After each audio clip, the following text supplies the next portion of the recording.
Salut les amis, cette fois-ci nous allons parler du match du Paris Saint-Germain contre Newcastle. Avant tout, il y a une chose que je n'ai pas compris, que je n'ai vraiment pas compris aujourd'hui.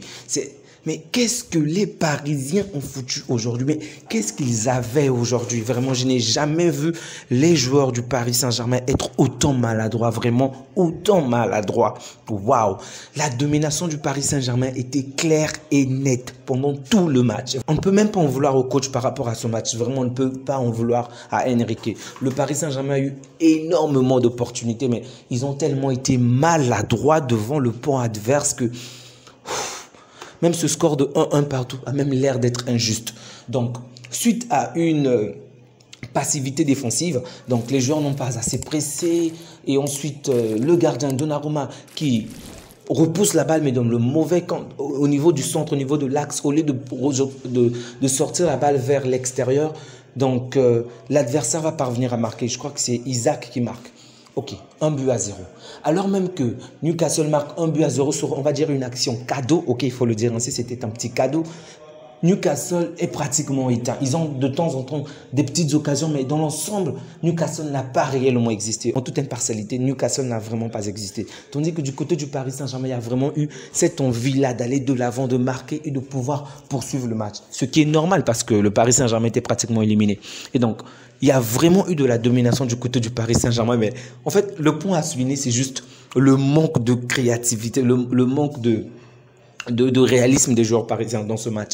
Ils ont eu plus d'une trentaine de tirs, je crois, et seulement 7 sont cadrés. Seulement 7, donc 31 tirs sur 31, 7 sont cadrés. C'est affreux, vraiment, c'est affreux. Donc, il y a eu vraiment de la domination et énormément d'occasions, particulièrement en deuxième période avec des remplacements. Waouh! Avec des remplaçants, il y a eu tellement d'actions, vraiment tellement d'actions. Mais aucune action n'a réussi à entrer. Donc, il fallait attendre pratiquement les minutes à récupérer que pour pouvoir assister à au but du Paris Saint-Germain. Un autre point à souligner par rapport à ce match, je pense qu'il y aura énormément de bruit dessus. Il s'agit des choix de l'arbitre. Vraiment, la VAR ainsi que en fait, il y a pas mal d'actions où il faudrait vraiment qu'on nous explique ce qui s'est réellement passé parce que le Paris Saint-Germain aurait pu avoir 3 pénaltys dans ce match. Aurait pu avoir 3 pénaltys, mais au final, on n'a sifflé qu'un seul pénalty. Mais la première action, c'est sûr. Je crois que c'est Dembélé qui provoque la balle vers l'adversaire. La première action, c'est sur Hakimi. Une faute que l'on commet sur Hakimi. La seconde, c'est celle que Ruiz provoque dans la surface adverse. Donc, sur Hakimi, on le pousse pratiquement dans le dos, ok? Mais l'arbitre ne l'a pas vu et le VAR ne l'a pas appelé. Du coup, on n'a pas sifflé dessus. Celle de Ruiz également, je pense qu'on ne l'a même pas appelé alors qu'il y avait carrément de la touche. Donc, de base, la balle touche le corps du joueur et va vers Ruiz et touche la main, la main du défenseur adverse et touche sa main. Et donc, si on se base sur les règles, normalement, à ce que l'on sache, lorsque la balle touche une partie du corps avant la main, il n'y a pas de penalty. Donc, on peut comprendre qu'il ne puisse pas siffler penalty sur cette action-là. Ok.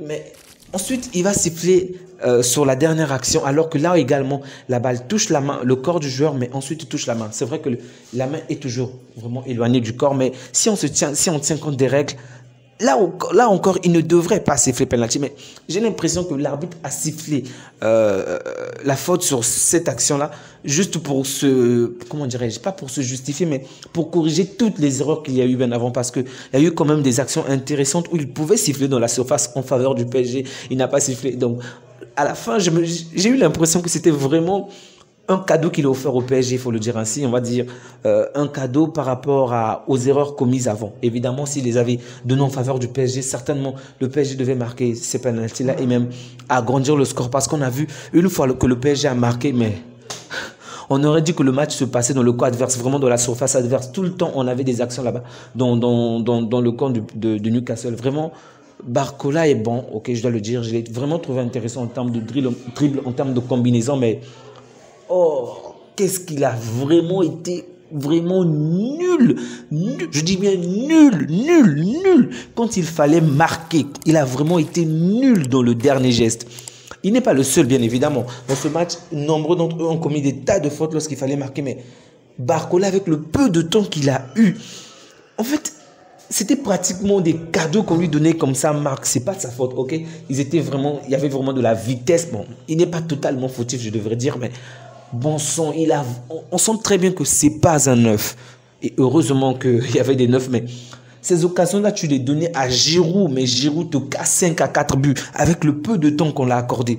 Vraiment, Barcola a énormément manqué d'action en fin du match. D'ailleurs, si vous avez écouté l'interview de Mbappé, il a carrément dit que dans ce match, c'était vraiment pas un problème tactique, c'était vraiment pas un problème de technique ou de quoi que ce soit, mais parce qu'il y avait une réelle domination du PSG. C'est vrai qu'il y a un moment du match, on a vu qu'ils ont repris avec les anciennes habitudes comme le fait de ne pas presser tant que ça, de se relâcher. C'est vrai, on a quand même vu d'une certaine manière un ancien visage du PSG, mais dans l'ensemble du match, on ne peut vraiment rien reprocher il s'appelle comment déjà? On ne peut rien reprocher au coach, vraiment, on ne peut rien reprocher au coach parce que les opportunités, c'était à foison, vraiment, il y avait des opportunités partout, mais c'est eux qui ont simplement manqué de réalisme devant le cas adverse. Donc, un grand bravo au gardien excusez-moi, de Newcastle, qui a également réalisé un bon match. Vraiment, on avait l'impression que ce gars-là avait préparé ce match depuis des mois. Vraiment, il a réalisé des arrêts décisifs et qui ont permis vraiment au PSG de ne pas prendre de l'ascendant. Sinon, le PSG devrait marcher vraiment sur Newcastle avec au moins 3 ou 4 buts. Si le PSG était vraiment à droit aujourd'hui, même 5 buts auraient pu entrer dans ce match-là. Bref, c'est aussi ça le foot, hein. Ne pas réussir sur des occasions tellement importantes et parfois bénéficier d'un cadeau à la fin. Donc, un excellent but de Kylian Mbappé sur un penalty. Vraiment, le gardien ne pouvait rien faire. C'était tellement bien tiré. Vraiment, il s'est amélioré sur ce domaine-là, vraiment amélioré. Et ça va vraiment faire mal pour la suite. Donc, pour l'instant, le Paris Saint-Germain est deuxième. Dortmund est premier, Newcastle troisième et Milan quatrième. Mieux. La suite est encore entre les mains du Paris Saint-Germain. Heureusement, ils ont vraiment évité l'élimination. Donc, c'est vraiment chaud, mais bon. On se dit à bientôt, mes amis. N'oubliez surtout pas de liker, de partager. Ça me fait toujours plaisir de voir de quelle manière cette communauté s'agrandit. Donc, n'oubliez surtout pas, avant le 1er janvier, on doit atteindre les 500 abonnés. Alors, abonnez-vous. Pour ceux qui ne sont pas encore abonnés, je compte sur vous. Alors, soutenez la chaîne en vous abonnant. Ça me fait toujours plaisir. Prenez bien soin de vous ainsi que des vôtres et que Dieu vous garde. Au revoir.